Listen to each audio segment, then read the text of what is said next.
Okay, good morning to all of you.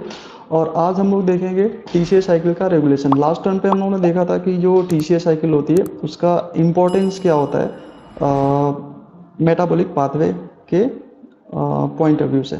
ठीक है, तो इसमें दो चीज़ हम देखेंगे, एक तो रेगुलेशन ऑफ एंजाइम और दूसरा उसके कुछ इनहिबिटर्स। तो जो रेगुलेशंस ऑफ एंजाइम है वो availability of product and substrate के बेसिस पे रेगुलेट होते हैं। जैसे हम बोलें कि टीसीएस साइकिल का प्रोडक्ट क्या होता है, टीसीएस साइकिल का प्रोडक्ट जो फाइनली देखेंगे तो एटीपी होता है और एनएडीएच होता है, ये मान के चल सकते हैं। तो ये एटीपी और एनएडीएच, एनएडीएच अल्टीमेटली क्या करेगा, एटीपी का प्रोडक्शन करेगा। तो ओवरऑल अगर इसका लेवल इंक्रीज हो रहा है, ठीक है, इसका लेवल इंक्रीज होगा तो दूसरे टर्म या इसको हम क्या दूसरा टर्म क्या बोल सकते हैं, एडीपी और एनएडी प्लस, इसका लेवल कम हो रहा है। देखो ये दोनों चीज़ सेम है, ये चीज़ और ये चीज़, ये दोनों चीज़ क्या है, सेम है। अगर इसका लेवल बढ़ रहा है तो इसका लेवल हम घटा हुआ मानेंगे।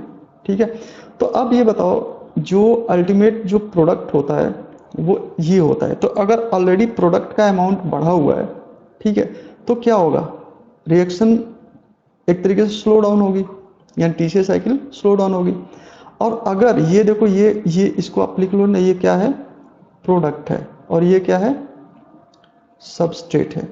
अगर सबस्ट्रेट का लेवल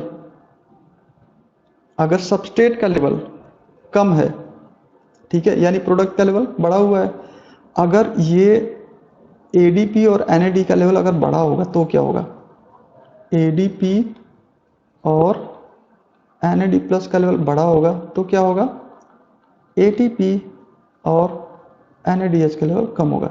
यानी कि ये जो बढ़ा हुआ है ना, एडीपी और एनएडी प्लस, तो क्या होगा, टीसीएस साइकिल बढ़ेगी। यानी कि आप बस एक चीज़ ध्यान रखिएगा, एटीपी का लेवल अगर बढ़ा है, जो कि किससे बढ़ता है, एनएडीएच से बढ़ता है, तो क्या होगा, टीसीएस साइकिल रिड्यूस होगी। बट अगर एडीपी का लेवल बढ़ा हुआ है और एनएडीएच का लेवल बढ़ा हुआ है, ठीक है, तो टीसीएस साइकिल क्या होगी, एक तरीके से इंक्रीज होगी।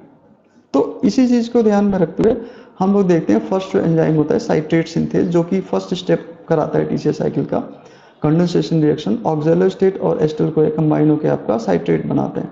ठीक है, तो इसका ये बोल रहा है ना कि अगर एटीपी और एनएडीएच है और एस्टल को है और सक्सिनल को है तो चीज़ों को इनहिबिट करता है। बट अब इस मैंने बोला था ना कि एटीपी क्या है, एक तरीके से प्रोडक्ट है, एनएडीएच भी क्या है, प्रोडक्ट है, और सक्सिनल को भी एक तरीके से देखेंगे प्रोडक्ट है बीच का। तो अगर इसका लेवल बढ़ा हुआ है तो ये एंजाइम इनहिबिट होगा। ठीक है, दूसरे केस में देखेंगे कि आपका जो आइसोसाइट्रेट डिहाइड्रोजनेज है तो उसका भी हम लोग देखेंगे ना कि अगर एडीपी का लेवल बढ़ा हुआ है, यानी कि ये बोल रहे हैं कि आइसोसाइट्रेट डिहाइड्रोजनेज एक्टिवेटेड बाय एडीपी, तो एडीपी का अगर लेवल बढ़ेगा तभी वो इसको क्या करेगा, एक्टिवेट करेगा।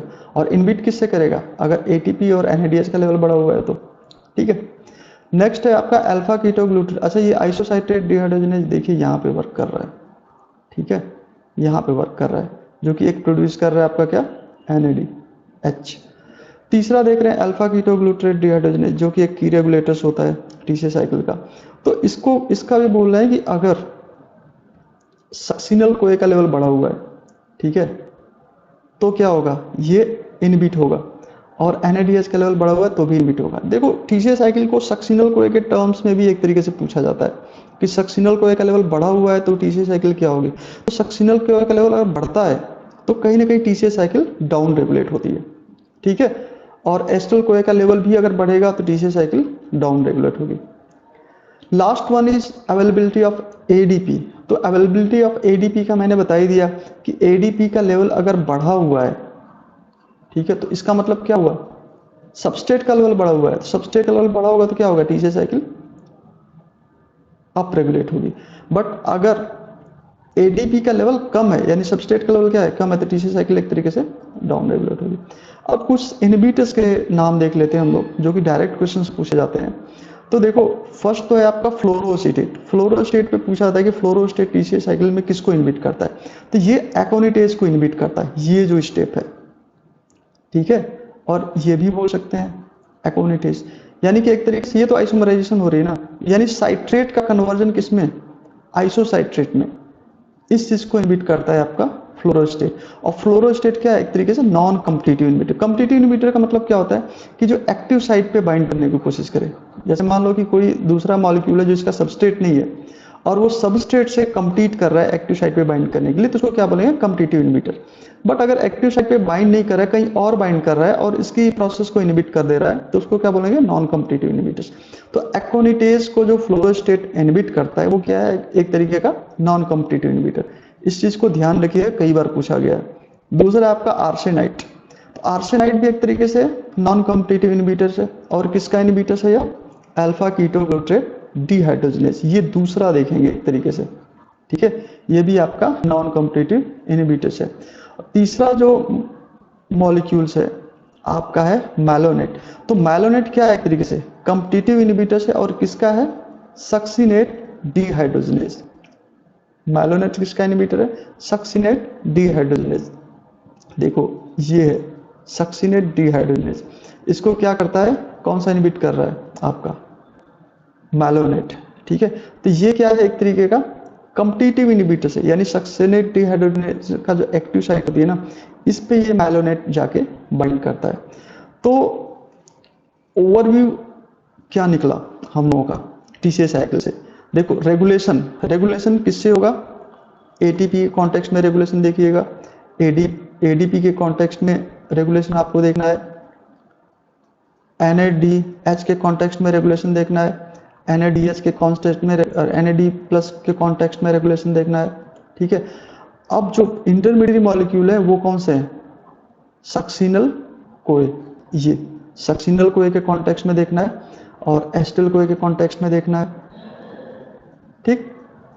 तो इन दो ये हो गए, दो ये हो गए, और ये दो, 6 पॉइंट्स को देखते हुए आप डिसाइड करिएगा कि ये चीज बढ़ेगी घटेगी, ठीक है। कुछ उसमें से सबस्ट्रेट का काम करेंगे, कुछ प्रोडक्ट का काम करेंगे। तो जो प्रोडक्ट होगा वो अगर बढ़ेगा तो टीसीएस साइकिल डाउन रेगुलेट होगी, अगर सबस्ट्रेट का लेवल बढ़ेगा तो अप रेगुलेट होगी, ठीक है। तो आज ये वीडियो बहुत ही छोटा था, ठीक है, basically regulation of TCS cycle. इससे 1-2 क्वेश्चंस पूछ दिए जाते हैं, और बेसिकली ये इनहिबिटर्स से तो पूछा ही जाता है। मैलोनेट तो एक तरीके से फेवरेट क्वेश्चन रहा है कि ये कौन सा किस प्रकार का इनहिबिटर्स होता है किस एंजाइम का। तो तब तक आप लोग पढ़ते रहिए। थैंक यू फॉर वॉचिंग, और नेक्स्ट वीडियो हम लोग देखेंगे इलेक्ट्रॉन ट्रांसपोर्ट चेन पे, ठीक है। Thank you to all.